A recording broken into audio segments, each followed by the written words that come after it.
Hello, it's your boy, Luke Chang, and we're back with another video. So this video is going to be basically about one of the 30 to 40 minute workouts that I do in my full body workout split that I'll do about 2 to 3 times a week, and this is one of the workouts that I do. And so this workout is basically focused on getting all the essentials without anything extra, just to make sure that we're covering all the bases basically. Alright, so let's get to it. Alright, so first up we got the Romanian deadlift. I'll be doing this with a barbell. You can do this with dumbbells as well. Basically this is going to be a posterior chain exercise targeting mainly the glutes, lower back, and hamstrings. So the reason why I'm starting with this exercise first is because this is going to be basically the most fatiguing exercise, the most taxing exercise, because it's going to be using the most body parts. Main thing here is we want to make sure that we keep the bar really close to your legs and keep it over your center of gravity. That way you don't put any extra stress on your lower back. And then you'll also notice that we're keeping the spine neutral, feet flat, and this will basically be my first exercise because I usually start with legs first, and then we also want to start out with, like I said, the most fatiguing exercise so that it doesn't interfere with the rest of our workout. Alright, next up we got the leg extension. So this is going to be focused mainly on the quadriceps muscle, which is the muscle on the front side of the thigh. So the leg extension is a really good exercise because this machine basically follows the movement of your leg through the whole motion, and so you're going to have tension and resistance on your muscles throughout the entire exercise, as opposed to, for example, if you're doing something like a squat, you're going to have a lot of tension on your quads when you're at the bottom, but when you're standing straight up, since your joints are basically in line and stacked with gravity, there's not going to be any tension. But with a leg extension machine, you're going to be having tension throughout the entire exercise, basically except for when you put the weight down. And so to prevent that, one thing that I make sure to do is when I come down, I stop the weight before it hits the bottom. That way we keep tension on the muscle and then extend out. And I'm going to do a few warm-up sets here to just kind of get the knees warm. And then I'll do one working set where I get somewhere between, I aim for about 4 to 8 reps. And for quadriceps, that's going to be all. So now we're going to be moving on to upper body. So first thing I'm going to do is shoulder press. The reason why I'm doing this first is because I'm prioritizing my shoulders and specifically my front delts. You could also basically whatever muscles that you want to prioritize, you can do them earlier in your workouts. So for me, since I'm focusing more on shoulders, I'm going to start with shoulder press. So for this one, we're going to use a bench at a very high incline angle, not straight up, but just at a slight very high incline. This just better aligns your shoulder joint with the direction that you're pushing. And then you'll notice that I keep my elbows fairly tucked in, not all the way out to the side and not directly in front of me, but kind of right in the middle, which is where your shoulder feels most comfortable generally. And just focus on getting full range of motion, bringing the weight all the way down, pressing all the way up.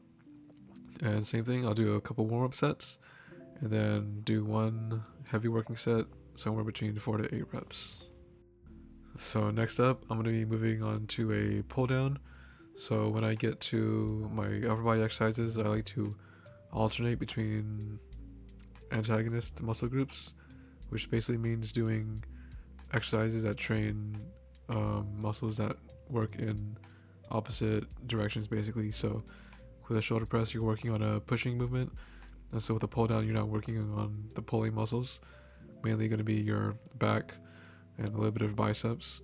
So pull down, I like to use a machine for this, just for the high degree of stability that it offers, so that you're not swinging around and using momentum and shooting whatever. So this machine is great for basically isolating just the working muscles that you're trying to work.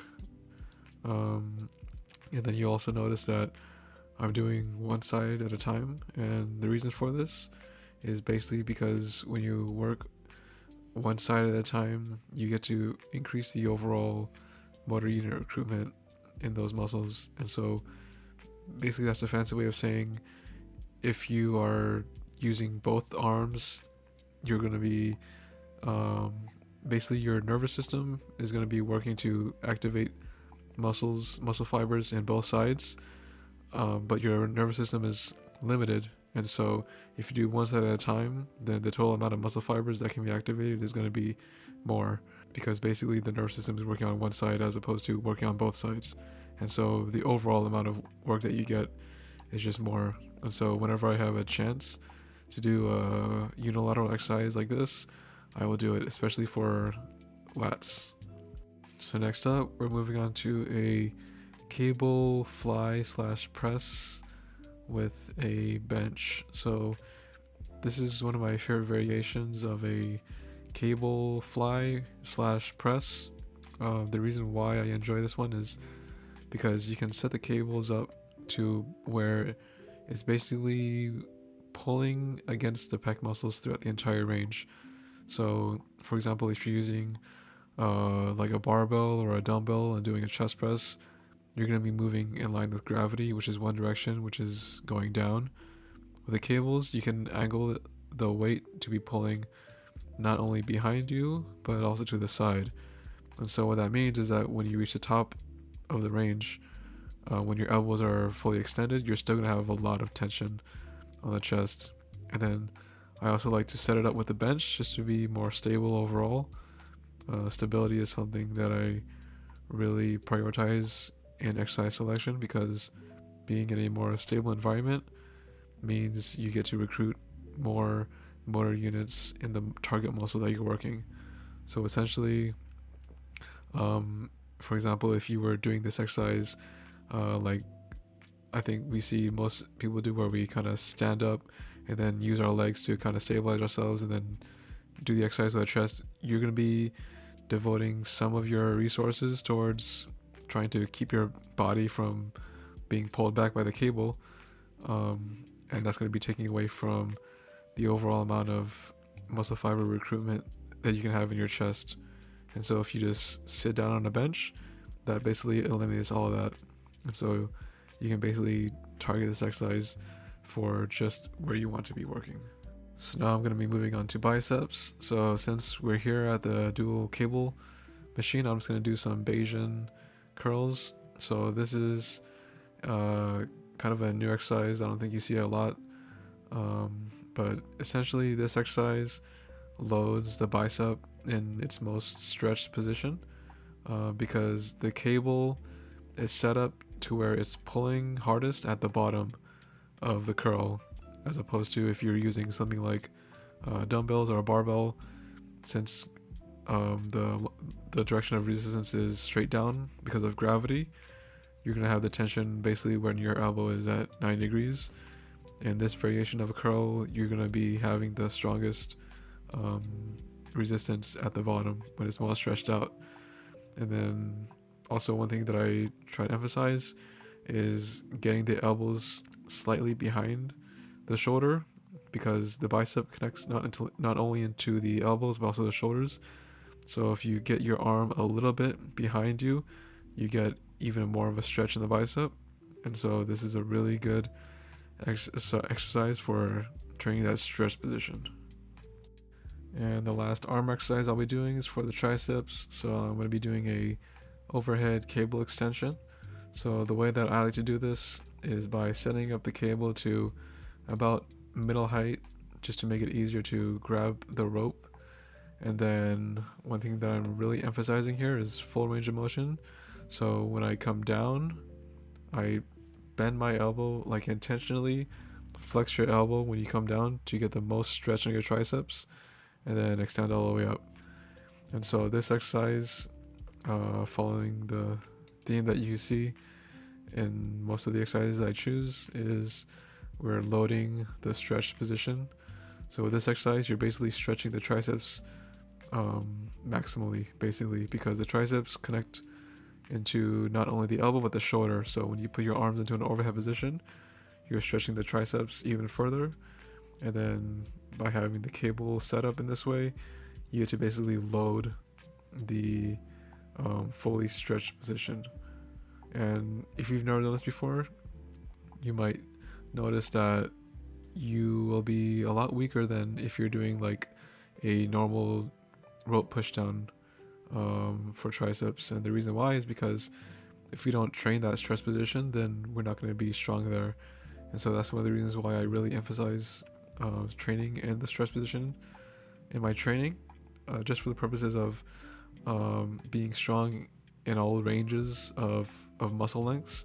So if you stick to just normal pushdowns, then you're going to be very strong in the middle to short range of tricep length. But if you're not doing exercise like this, where you get your elbow way over your head, then you're not really going to be strengthening your triceps in the fully stretched position. Alright, so on to the last exercise. Basically, I'm just going to be doing a variation of a cable chop. So this is a core movement. So when it comes to training the core and the abs and the midsection, we kind of tend to focus a lot on spinal flexion movements like crunches or sit-ups or leg raises that really work spine flexion in the sagittal plane. But it's very easy and very common to kind of forget or completely ignore the rotational aspects of the core. And so with this exercise, we're basically working on that thoracic rotation. You can set this up in a lot of different ways. This is just the way that I like to do it. Just get a cable, makes it really easy because it lets you do it standing up, and then just twist. And that's how you keep your spine and your core healthy. And so with all these exercises, I'm basically doing about 2 to 3 warm-up sets and then going right into one working set. And that should take you 30 to 40 minutes, and you can get out the gym and get on with your life. All right, peace out.